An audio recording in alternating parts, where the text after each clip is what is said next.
Welcome to another Tuesday evening, or if you're watching the recording, it's whatever day it is. I'm Terry McGill. This is the show, Who's Your Neighbor? This started when COVID hit, or rather right after it, and I became aware that we humans need inclusion, and we didn't have it. Well, actually, what really triggered this show was I read stories about people who were living with partners that weren't as supportive as we might want. And instead of going away from each other for maybe 10 hours a day, they were shut up with each other. And that was not a good thing. And so I realized that we need to be out, we need to be around others. And somebody said, well, why don't you introduce some of the people you know? And so after it took 3 months for this name to come to me, Who's Your Neighbor? But it's really perfect because this is about who is your neighbor, and they may not be across the street from you. They may not be across town. We've literally had people from all across the United States. However, tonight, our guest is someone who is right here in Portland, Oregon, and probably only about 20 minutes away from me. So our guest tonight is an author, but much more than that. And rather than just be a spoil sport, I'm going to ask Aylin to come to greet you, and we'll just chat. Hello? Our engineer has either... There we are. There we go. There we are. Hello. Hello. Welcome. Thank you for having me. Well, it's just a pleasure to have you. So, Aylin, and your last name is Halverson? Yes. And since there's, I forget what nationalities, but some spell the S-O-N and some spell S-E-N, but you're an S-O-N. I'm an S-O-N, son of Halver. Yeah. Yeah. And since I already said you're an author, is this your first book? It is my very first book, and I'm in my 60s. So Well, never congratulations. Never give up. Do what you want to do. I know people who die without writing a book. I never thought I would write a book. It was not even in my vocabulary. It was like, I don't spell that great. I'm not great with punctuation. And I thought you had to be really good with all that stuff. But, when the time came, it was like, I'm just going to do it anyway. I'm just going to do it and see what happens. So earlier, you have a copy of that book that you can show us, don't you? Yeah. It's the Tarot Apothecary. Shifting personal energies using tarot, aromatherapy, and simple everyday rituals. So how does tarot and apothecary go together? Well, within the tarot, there are lots of archetypes. And I like to work with the archetypical energies of the cards. So I focus on the major arcana, which are 22 cards, and the 4 queens, because I feel the 4 queens are... they embody the element of they're a part of it. They own it. So working with an archetype and then calling in the plant kingdom in some way, either through scent, tea, spices, to remind you what your intention is. Because just to give you an idea, I like to work with the Queen of Wands a lot in my life, because The Queen of whom? Queen of Wands. So for those of that are not familiar with tarot, it's W-A-N-D. Yes. And she is fire element. So she's all about passion, desire, creativity, transformation, and change. She's also about leadership and charisma and sparking the fire within other people. And within my astrological chart, I lack fire.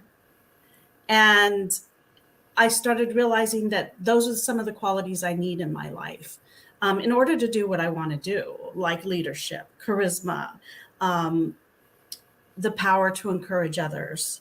And that's what the Queen of Wands is about. So I believe in embodying that element, that energy, that archetype, and then using scents or teas or stones, whatever your choice is, to remind you what your purpose, what your goal is. So working with a scent, like let's take the Queen of Wands, she's fire. So working with a fire scent, cinnamon, cardamom, nutmeg, any of ginger, anything like that.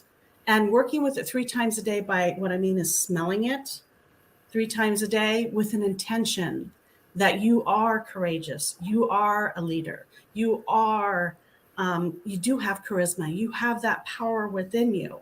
And each time you smell that, you're reinforcing that energy within yourself. So that's kind of what the book's about. It's about embodying an energy that you may require at this time in your life. And then working with ritual and scent or taste or sound to reinforce that energy continuously through your life. And in the book, I use simple everyday rituals. So easy things, not a big ritual that you have to spend an hour doing a day. It's like when you get your cup of tea in the morning, make a ritual out of it, or your cup of coffee. Feel the warmth of the cup. Feel it giving you love and encouragement and comfort. Say your prayers or your wishes into the cup and drink them in. A simple ritual that you can do every morning. And that helps you to remind yourself of your intention. And as you do that constantly, it starts to become a part of you. So it's a combination of tarot, scent, and ritual that are not difficult to do. What I like about it is it's combining 2 things I never thought of combining before. And I'm all about manifesting, and it takes passion to do that. It also takes grounding and shifting one's center. And sounds like you've got a book full of how to do that.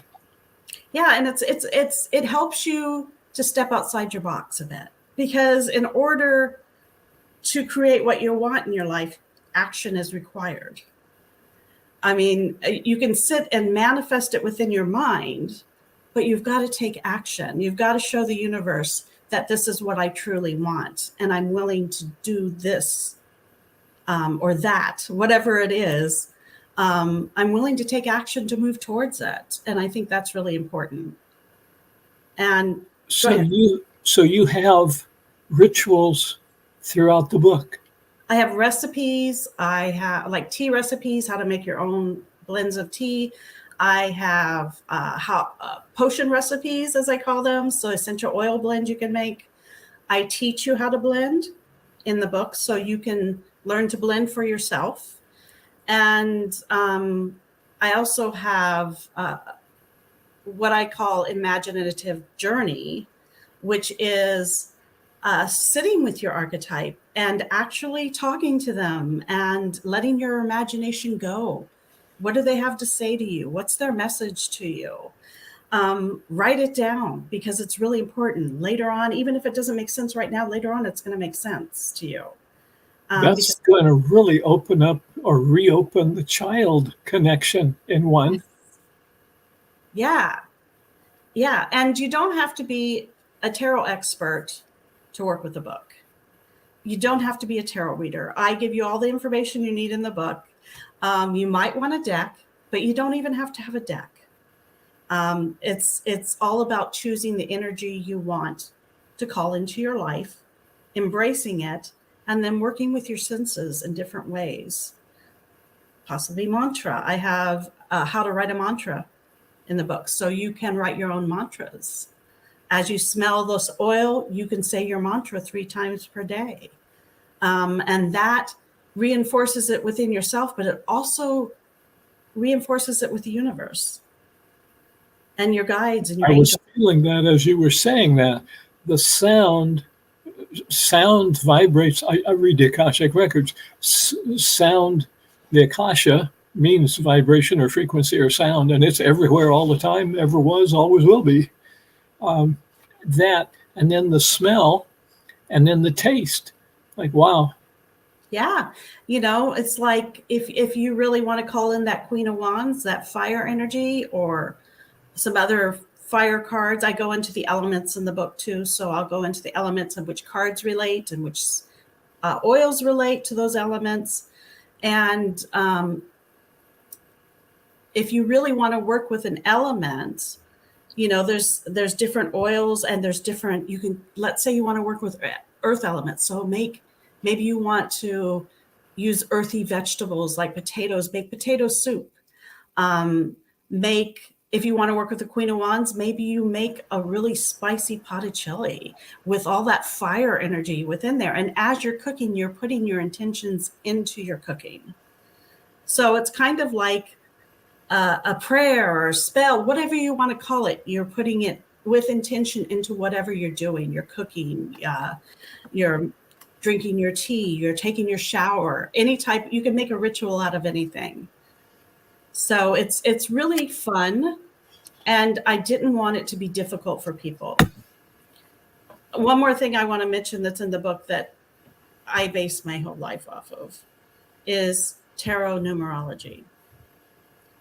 And I explain how to do that for yourself in the book, so you can figure it out for yourself. But each person is one of the tarot cards, and it's based off your birth numerology. And then each year, this is the main part that's really powerful for me. Each year you move into a different tarot card. And so I map out 5 years in advance. I know the energies that are coming into my life, and I say, okay, this year is what I'm focusing on. And, life brings crazy things, and it may knock me off course a bit, but I know the energy that's coming in, and I know how I want to work with that energy, and I'm better prepared. And like when I wrote the book, it was my chariot year. And the chariot year, well, actually, it was my lover's year to start. I moved into my chariot year when I sent it off to publishing. And the chariot year is like, go for it. Don't let your emotions get in the way, your fears, your anxieties, whatever. You cannot let that get in the way. You have to have focused intention, and you need to drive towards that and go for it. So I was sending it off to publishers and seeing if anybody would publish it. And it was my intention. I'm getting this published this year. So I really base my life off of what tarot energy is coming into my life on my birthday. And I've watched that for the last 12 years, and it's amazing. It is so right on. And I used it to write the book. I knew what energies were coming in, and I asked the universe to help me, and everything opened up, and it just worked.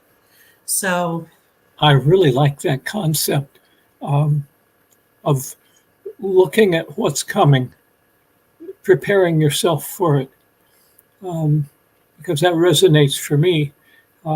In that, what I have found is what I focus is what I am interested in, and create in my life and remind myself of it. It begins to show up. Right. Totally. Yeah, it's really powerful stuff. It's really exciting stuff. I mean, and just to give an example, it was in 2018. I moved into my death year in the tarot. Your which year? Death year. Because there's a death card in the tarot, but it's not about death. Well, it's about transformation and change, shedding your skin, becoming new, and cutting away the dead wood in your life that needs to go. And sometimes that year can be traumatic. I mean, people, like your boyfriend decides to move out, or you got into grad school and then all of a sudden something happens and the program's canceled, but then you realize, oh, those weren't things I really wanted in my life anymore. And my death year, so I went into it with, okay, I'm embracing death this year. I even got skeleton earrings. I wore a lot of black. I worked with flower essences that help you move through transition.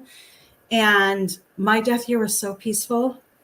But by the end of my death year, I was a different person. I mean, before my death year, I wanted to be my favorite author, Mary K. Greer. I just wanted to be her so bad. She was my hero. I loved everything about her. At the end of my death year, I was like, no, I'm really happy to be me. I don't need to be anybody else. And I'm open to just being me from now on. And it was after that the book happened, when I let go of all that I want to be them. And I accepted me.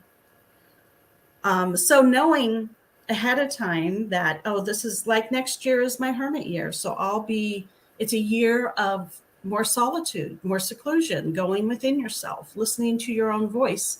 But it's also a 9 year. So it's about finishing things up. What needs to be finished up this year? So look at your life at what needs to be finished up, because the next year you're probably moving into the Wheel of Fortune, which is transformation and change again. It's change. So if someone is looking for a way to understand their life, not just what's happening right now, what has happened, and what might be coming. Yes. It sounds like this is almost a manual with an apothecary built in. Exactly. Yeah.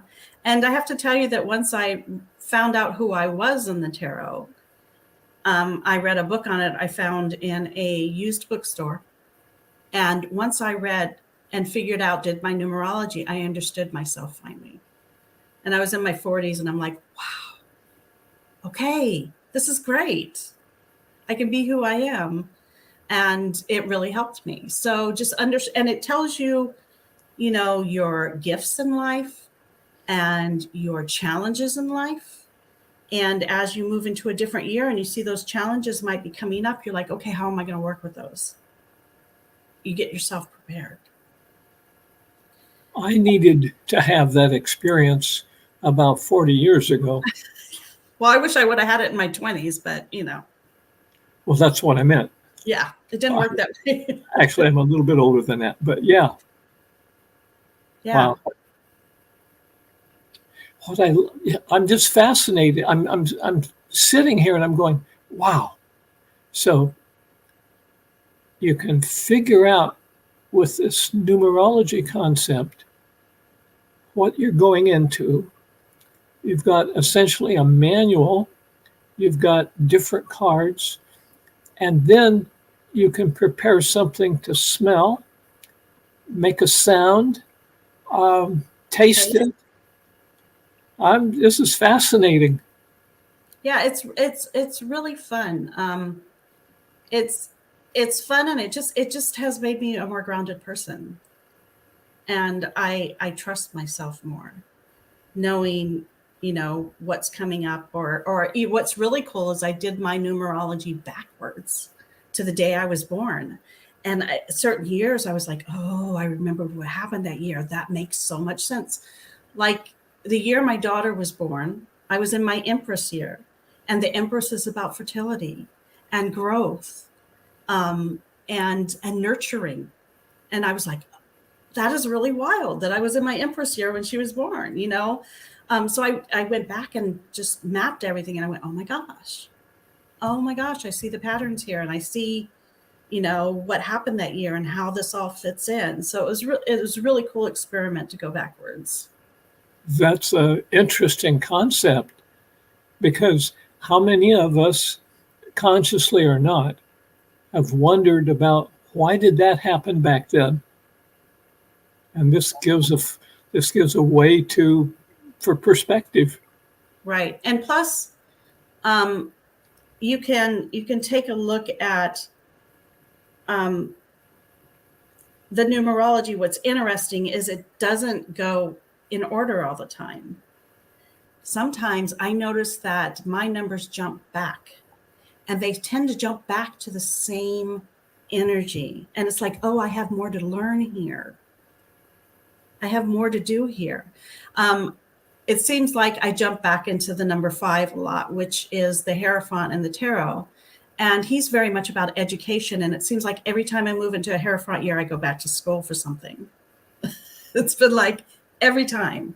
But now I'm not jumping back to the Hierophant year anymore. I'm moving up into another year when I jump back. And so I'm like, okay, maybe all my education is finished. And now I'm moving into, I keep jumping back to this next year. And so there's energy I need to work with in there. So it's really just, it's fascinating. It's all fascinating. I'm fascinated. Yes. So you're going to be doing a live release of your book very soon, aren't you? Yeah, I'm actually going to be at New Renaissance Bookshop here in Portland. I love New Renaissance. It's kind of my home.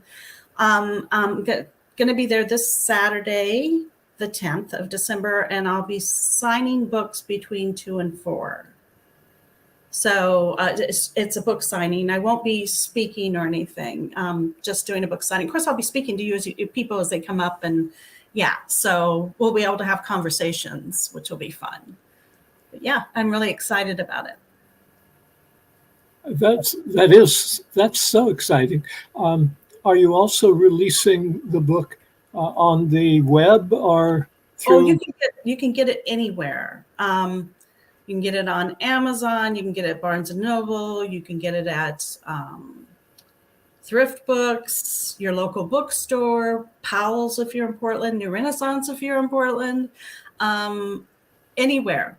You should be able to get it. If your local bookstore doesn't have it, you just ask them to order it for you. But you can get it anywhere now. So it's already available. Yeah, it was released on the 8th of this month. Okay. So just the 8th. I'm sorry, the 8th of November. I'm going, wait a minute. Today's the 6th. The 8th of November it was released. So I had a thought and it just flew away. I have that happens to me all the time. Oh, I know what it was. This is a personal thing with me. I would like everyone listening, watching, instead of ordering from something that's online, please check your local area for local bookstores. I'm really into supporting local businesses. Totally.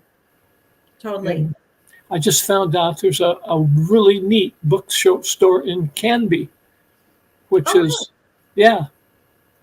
So you're local, so you've heard of Canby. Yes. It's not a large metropolitan area. It's out on the edge, out toward Estacada and Woodburn, kind of. But somebody said, well, Canby has a really neat little bookstore. You're kidding. In fact, my college roommate, and so this was a couple of years ago, he and his wife they bought a bookstore from an older couple that were retiring in Oregon City. And I have no idea if it's still there because that was like 40 years ago. But if it's not there, it's because the community didn't support it. Yeah, that's too bad because I love bookstores. I have to have the book in my hand. I'm not one of those Kindle people. I actually, if you would see my wall, it's just nothing but a giant bookcase all the way across. And I love books, and my favorite place to hang out is a bookstore. So I bought one of those Kindle reader things. Yeah. I think I read 10 pages. The next time I picked it up, the battery had died. It was about 4 years later. I want a book.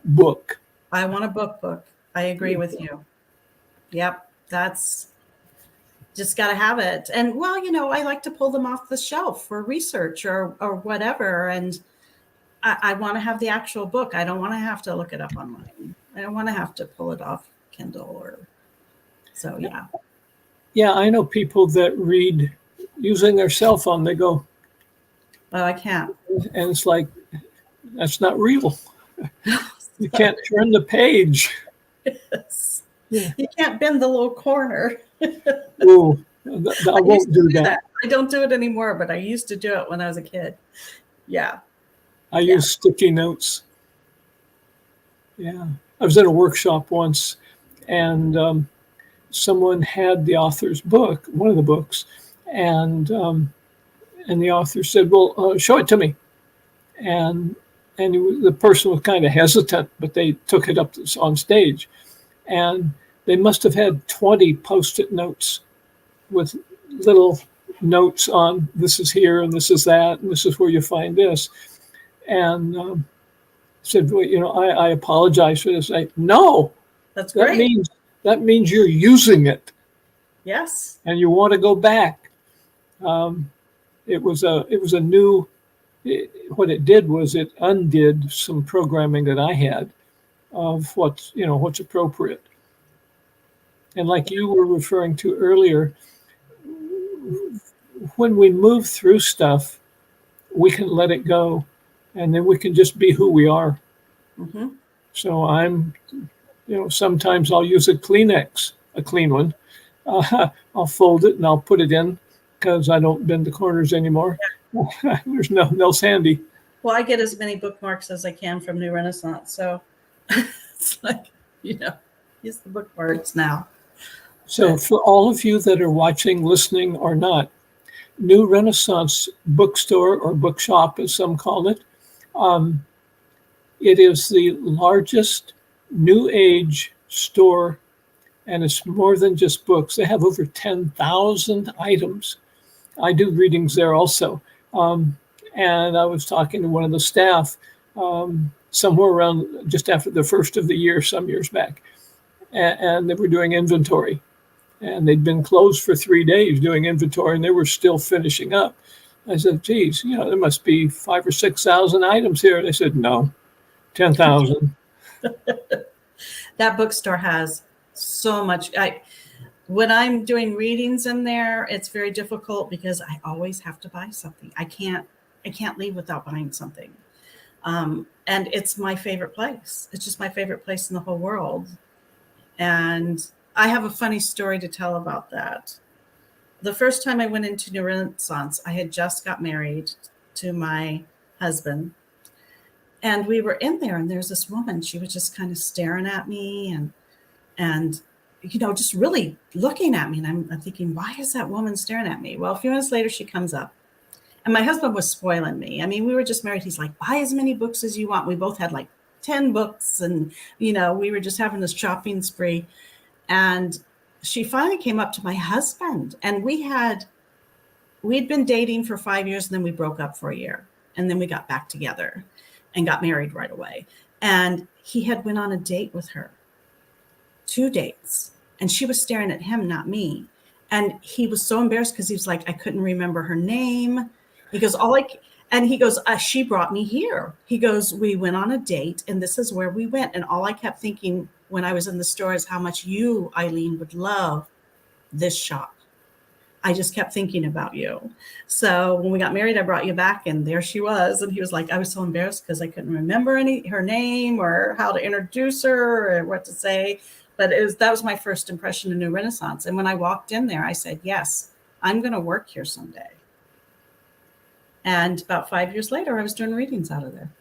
So I've discovered that store probably 30 plus years ago.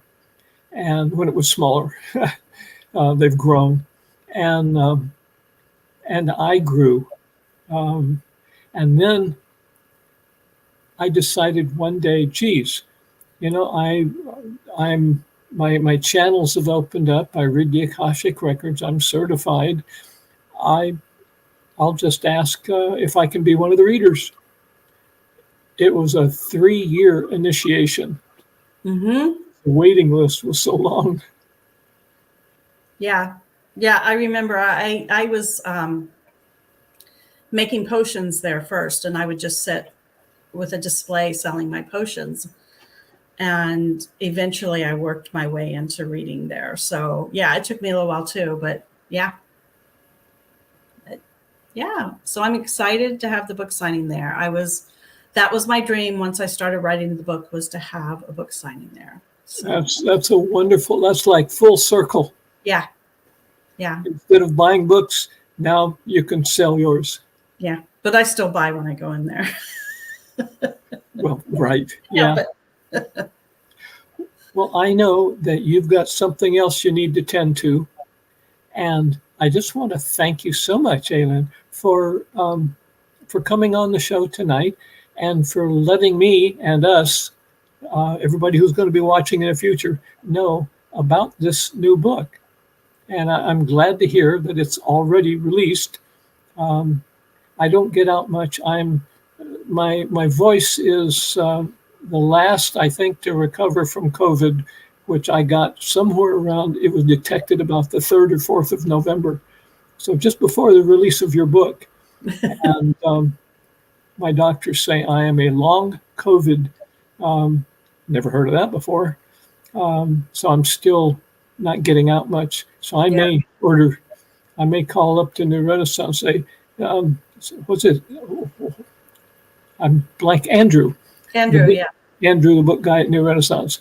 Andrew, do you have that book in? And they probably do, because they know you're going to be there on Saturday. Yeah, well, I'm bringing a bunch too. So I will have, and I'll be signing copies that they'll keep in the store after I leave. So there'll be signed copies there for a while also. And so I also wanted to say that I have a line of teas and sprays, potions, and oil potions, and you can buy them at New Renaissance or the Raven's Wing here in Portland. They both carry the teas and the sprays, or on my website.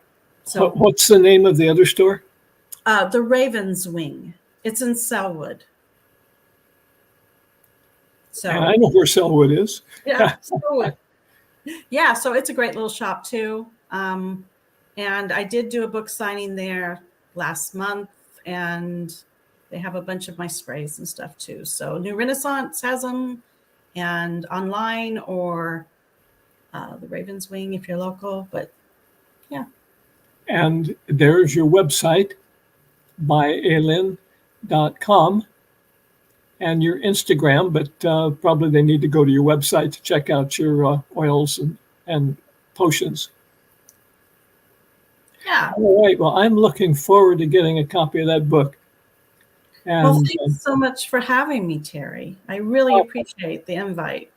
It's what I love doing, because, I get excited listening to all the different people that I know a little bit about. And then here it's like, wow, you've written a book, and I pick up 3 or 4 or 5 different insights. And then the community gets to know you, and people that we may never meet get to know about you and your book. So That's exciting. Yeah. it is. I love it every week. It's so much fun. Thank you very much. And I probably won't be out the store on the 10th. If I do, I'll be wearing a mask, because flu season, my wife just told me, it's on the uptick. And boy, I just don't. Yes. I don't We want don't to. need that. We don't need it, Terry. Nope. All right. All right. Thank you so much. Have a wonderful the rest of your life, year by year. Thank you. And go back to that book if you don't have it already, and learn about how to pilot your life, how to know what's coming. Look backwards if you want to. If you're in the Portland metropolitan area, Saturday, December the 10th, go to New Renaissance Bookstore. It's something like 1138 Northwest 23rd, Portland, Oregon. It's New Renaissance. And so if you misspell it online, online will correct your spelling. Did you mean such and so? And they're they're open from 11 a.m. to 4:30 p.m. Every day except I think Wednesday. And so they'll certainly be open Saturday. And until next week, I thank you for checking in, no matter what week it is, whenever you're watching. And until then, this is Who's Your Neighbor? And I'm Terry McGill.